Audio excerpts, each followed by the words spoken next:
مضيت على ورقه اقرار ان انا مسؤول عن نفسي، وبيقول لي ان لو حصل اي حاجه اقول مفيش اي مشاكل. اصلا كنت حاسس ان هي كبيره بس هي ايه طلعت تقريبا على مقاس. بصوا لا سحر ولا شعوذه، كل ما بتقرب للمنطقه اللي جوه دي بتحس بتوتر بصراحه. موضوع يقلق، موضوع يخوف. اللحظات الاخيره انا داخل في الطبق الزجاجي ده مش عارف يعملوا ايه معايا فوق.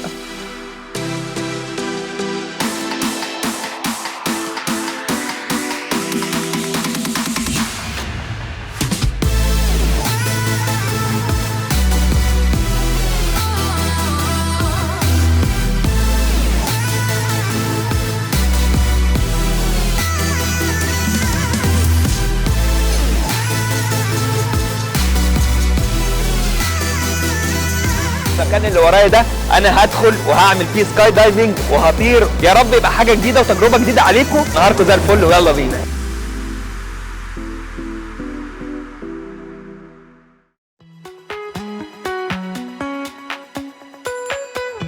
عملنا تحديات كتيرة ومختلفة في دول زرناها حوالين العالم، في منها اللي كان موجود في ألمانيا وكان عنوان الفيديو تحدي أخطر جسر معلق في العالم، وفي منها اللي كان في النرويج وهو تحدي الوصول لأعلى قمم جبال النرويج، وطبعا التحدي الغريب والمختلف هو الأغرب في العالم لما قررت أنزل وأعوم مع أسماك القرش في أسبانيا.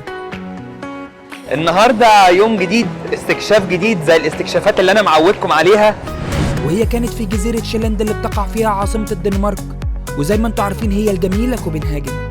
وطبعا زي ما عودتكم قبل كده اني دايما بدور على الحاجات اللي محدش صورها في العالم العربي، وهو ان انا هعمل سكاي دايفنج، بس مش سكاي دايفنج زي اللي كل الناس بتعمله، سكاي دايفنج اندور، سكاي دايفنج داخلي يعني في مكان مقفول. وهو المكان اللي ورايا ده انا هدخل وهعمل فيه سكاي دايفنج وهطير. يا رب يبقى حاجه جديده وتجربه جديده عليكم. نهاركم زي الفل ويلا بينا.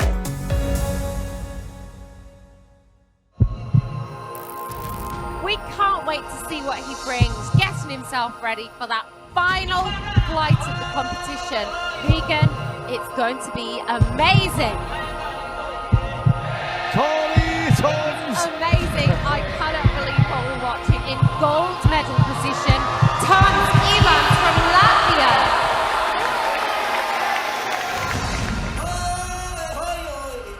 Man sauc Toms Ivans, esmu pasaules čempions brīvā stila lidošanā. بصراحة الفكرة دي جت من فيديو اتفرجت عليه قبل كده لما شفت بطل العالم في الاندور سكاي دايفنج وهو بيطير بشكل غريب ومختلف، وفي نفس الوقت جوه مكان مغلق الغلطة فيه كانت ممكن تكلفه حياته كلها.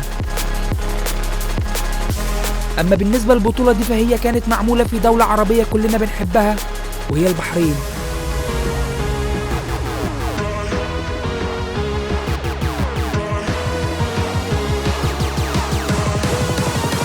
دلوقتي مضيت على ورقه اقرار ان انا مسؤول عن نفسي، ودلوقتي بقى المفروض ان انا هدخل هلبس الخوذه دي، وبعد ما البس الخوذه دي هروح جاي داخل لابس بدله كده قويه عنيفه، وبعد كده بقى ايه ندخل مرحله الايه الطيران. So for now you just need a briefing and I will do it in English because they're going to do a Danish one in here. Okay, so I will take you inside here.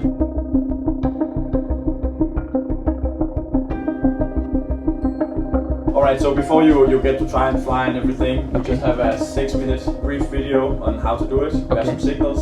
If you don't remember and start to panic out there, just take it easy, okay? وبيقول لي ان لو حصل اي حاجه او حسيت باتاك او تعب او اي حاجه اقول مفيش اي مشاكل. انا بدات اتوتر وبدات اقلق وربنا يستر. So I will come back inside afterwards and try to teach you a little bit more. That's okay? fine. Enjoy. Your instructor will be there to help and assist you before, during and after your flight. You'll be in safe hands. All our instructors are certified and have completed many hours flight training and professional development. They're there to ensure your safety and will adjust the flight training to your level depending on the number of minutes or hours you've previously had in the wind tunnel.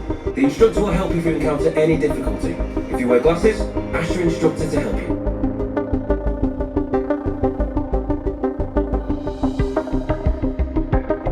هيلبسوني الهلمت وبعد كده هلبس البدله دي. انا بفضي كل حاجه عشان ابقى ايه خالص.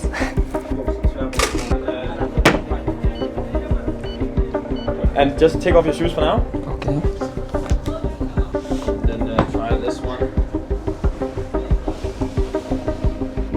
لابس بدله يعني اطوارها غريبه بصراحه اهو، مش عايزه تلبس اهو. اصلا كنت حاسس ان هي كبيره بس هي ايه طلعت تقريبا على مقاسي. تجربه غريبه جديده، استكشاف جديد زي اللي انا معودكم عليه. بقول لكم ايه، احلى حاجه بقى في الموضوع ده ان الجزمه لايقه مع الطقم. بصوا لا سحر ولا شعوذه، ويلا بينا.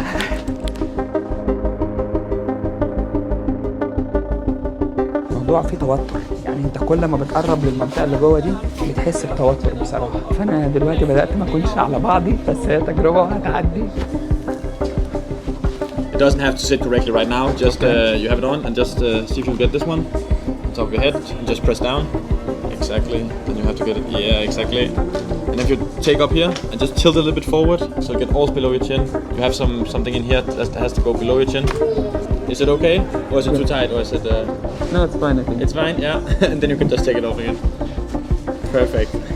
You can just take this up the stairs to the left. There's a spectator room where you can watch the first team who's going in right now, and then we will come get you when it's your turn. Super. Okay? Thanks.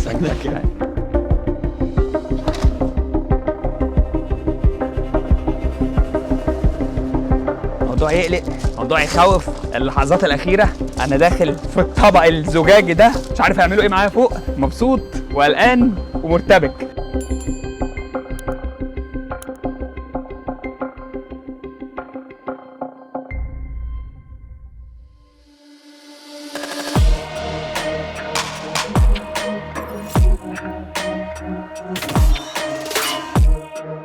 انا هعمل المفروض 3 جولات تقريبا، لان انا مختار اعلى ليفل. الجوله الاولى هاخد زي انستراكشنز كده تعليم، والثانيه ده ان انا بطير، الثالثه بقى اللي هو انا بطير فوق خالص. هدخل في الطريق ده مع المدرب اللي جوه ده عشان انفذ العمليه. بالامانه انا قلقان شويه، ان انا شايف ناس قاعده عماله تقع كل شويه وهو قاعد عمال يا عيني يشيل فيهم، فربنا يستر وما ابقاش زيهم. يعني انا اتمنى ان انا ابقى احسن شويه.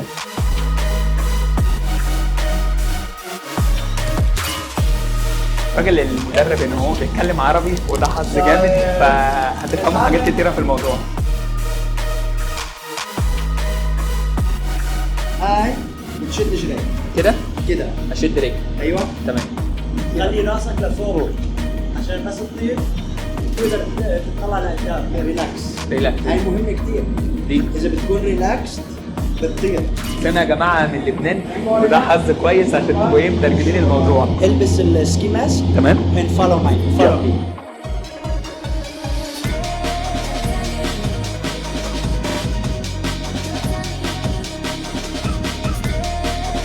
افتح ايديك عشان الهواء يدخل على ايديك.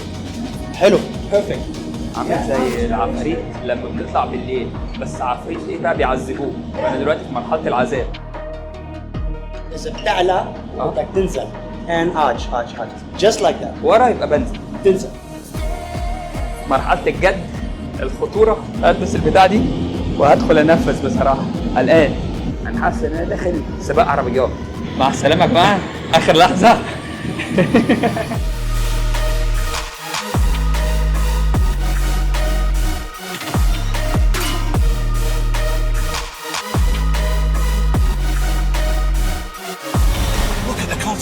On the faces. He's got the thumbs up from the driver. From Belgium, gold medalist, Hayabusa! Driven once again the gold in an international competition. Let's hear it for Team Vipers!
كان جامد، الموضوع كان مرعب، انا مبسوط بصراحه.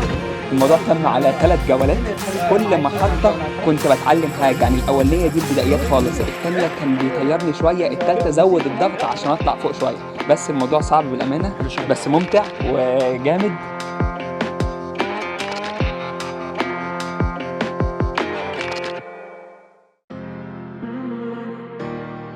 أحلى حاجة ممكن تشوفوها في استكشاف النهاردة أو الدرس اللي ممكن تتعلموه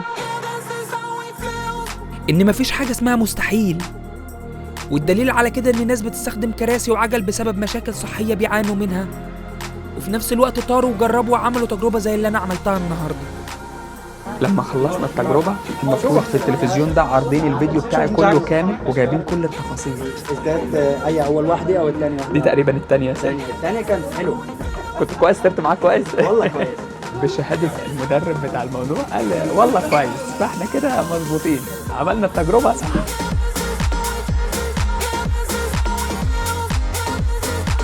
ومعلومة مهمة أحب أقولها لكم بخصوص الإندور سكاي دايفنج، وهو إن النوع ده من التجارب أو الرياضة دي موجود في العالم من عشرات السنين، بس إحنا للأسف في مجتمعاتنا العربية جات لنا متأخر.